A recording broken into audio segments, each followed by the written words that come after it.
নমস্কার দর্শক বন্ধুরা, ফুটবল G20-তে সবাইকে স্বাগত জানিয়ে আজ হাজির হয়েছি মটন কারির রেসিপি নিয়ে।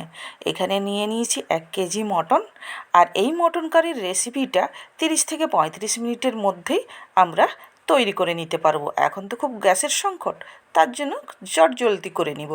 এখানে নিয়ে নিয়েছি জিরা, দারুচিনি, বড় এলাচ, লবঙ্গ, ছোটো এলাচ, ধনে আর জাবিত্রী নিয়ে নিয়েছি। এটাকে আমি না ভেজে শুধু গ্রাইন্ডারে বাটিতে ঢুকিয়ে গুঁড়ো করে নেব। আর এখানে নিয়ে নিয়েছি আমি 7 থেকে 8টা পেঁয়াজ, মাঝারি সাইজের 7 থেকে 8টা পেঁয়াজ বড় বড় সাইজের কেটে নিয়েছি। আর নিয়ে নিয়েছি এখানে আদা, রসুন আর কিছুটা ধনেপাতা, এগুলো ধুয়ে পরিষ্কার করে নিয়েছি।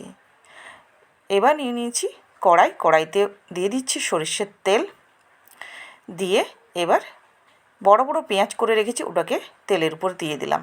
তেলের উপরে দিয়ে পেঁয়াজটাকে ভাজবো যতক্ষণ না পর্যন্ত পেঁয়াজটা হালকা ভাজা ভাজা হচ্ছে, ততক্ষণ পর্যন্ত ভাজতে থাকবো। তার মধ্যে পেঁয়াজ দেওয়ার পরে দিয়ে দিচ্ছি সামান্য পরিমাণ লবণ দিয়ে আবার পেঁয়াজটাকে ভেজে নেব। এই যে দেখুন, পেঁয়াজটা কালার চেঞ্জ হয়ে গেছে, পেঁয়াজটা ভাজা ভাজা হয়ে গেছে। এই অবস্থায় দিয়ে দিব আর বাকি আদা, রসুন আর ধনেপাতা। এই যে দেখুন, আদা, রসুন, ধনেপাতা দিয়ে আবার পেঁয়াজের সঙ্গে ভালো করে এগুলোকে ভেজে নেব। যতক্ষণ না রসুনের কাঁচা গন্ধটা যাচ্ছে ততক্ষণ পর্যন্ত আদা রসুন ভেজে নিতে হবে। এই যে দেখুন বন্ধুরা, ভাজা হয়ে গেছে, রসুনের কাঁচা গন্ধটা চলে গেছে। এই যে দেখুন, দেখে বুঝতে পারছেন ভাজাটা হয়ে গেছে। এবার এটা একটা ছান্তা নিয়ে ছান্তায় তেল ঝরিয়ে গ্রাইন্ডারের বাটিতে ডাইরেক্ট আমি নিয়ে নিচ্ছি, আর ঠান্ডা করে তারপরে এটাকে পেস্ট বানিয়ে নেব। এই যে দেখুন, তাহলে তেলটাও ছান্তাটা করলে তেলটাও ঝরে যাবে। এই যে দেখুন, এবার এতে আরেকটু পরিমাণ আমি সরষের তেল দিয়েছি সামান্য পরিমাণ। আর এতে কিন্তু খুব একটা বেশি সরষের তেলের প্রয়োজন নেই। এবার আলু দিয়েছি আমি এখানে 4টে আলু ব্যবহার করেছি বড় বড় করে। আর যেহেতু খাসি মাংসের আলু খুব একটা বেশি ভাজবো না, খুব সামান্য পরিমাণ আলুর একটা যে গন্ধ মেটমেটে, ওই গন্ধটা চলে গেলে তুলে নেব। একটু এপিট এপুট ভেজে তুলে নেব। এই যে দেখুন, আলুটা ভাজা হয়ে গেছে, এর বেশি ভাজবো না, কারণ খাসি মাংসে এর বেশি ভাজলে আলুটা পুরো গলে যাবে।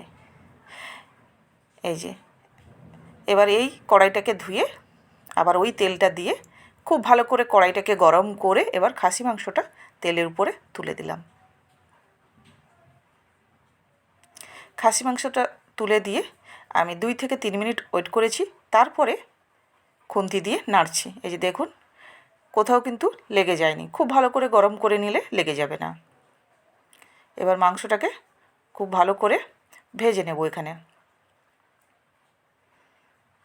এই যে দেখুন, কালারও চেঞ্জ হয়ে আসছে, আর গায়ে যত চর্বি আছে সেগুলো গলে যাবে। এই যে দেখুন, অনেকটাই পরিমাণ তেল বেরিয়ে এসছে। এবার দেখুন, খাসি মাংসটা ভাজা হয়ে গেছে। এবার এতে দিয়ে দেব লবণ পরিমাণ মতো। এই যে লবণটা দিয়ে আবার 2 থেকে 3 মিনিট খুব ভালো করে নেড়ে নেব।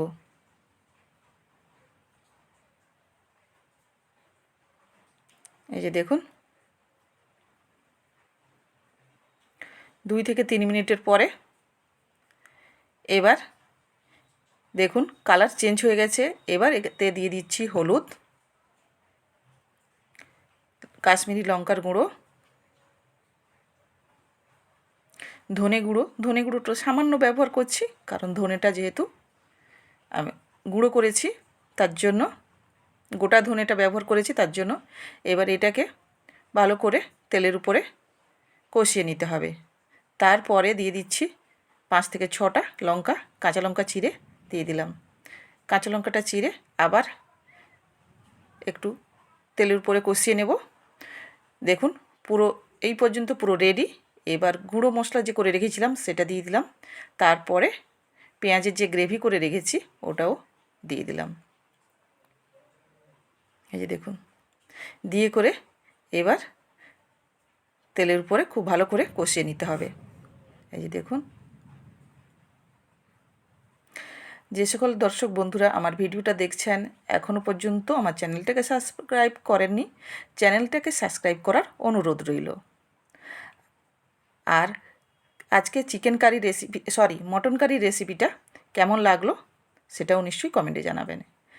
আমি এই যে দইটা ফেটিয়ে রেখেছিলাম, গ্রাইন্ডারে বাটিতেই ঘুরিয়ে নিয়েছিলাম। দেখুন টক দইটা দিয়ে দিলাম। এখানে আমি 4 থেকে 5 চামচ দই ব্যবহার করেছি। এই যে দেখুন, দইটা দিয়ে যতক্ষণ না পর্যন্ত তেলটা ছাড়ছে ততক্ষণ পর্যন্ত আমাদের মটনটাকে কষতে হবে। বারবার চিকেন হয়ে যাচ্ছে বন্ধুরা, ক্ষমা করবেন। এই যে দেখুন, ভালো করে এখানে দইটা দেওয়ার পরে খুব ভালো করে তেলটা যতক্ষণ না দই থেকে ছেড়ে দিচ্ছে ততক্ষণ খুব ভালো করে কষিয়ে নিতে হবে। এই যে দেখুন, তেল ছেড়ে দিয়েছে। এবার দিয়ে দিচ্ছি সামান্য পরিমাণ চিনি দিয়ে আবার ভালো করে নেড়ে নিচ্ছি। এই যে দেখুন,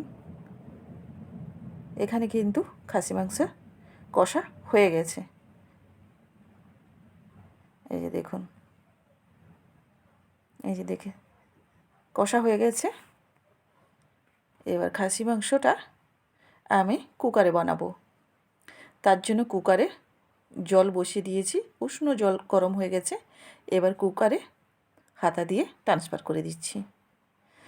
আর জলটা ততটা পর্যন্ত দিবেন যতটা পর্যন্ত মানে মাংসটা না ডুবে, সেইভাবে জলটা এখানে ব্যবহার করেছি। এই যে দেখুন, তুলে দিলাম।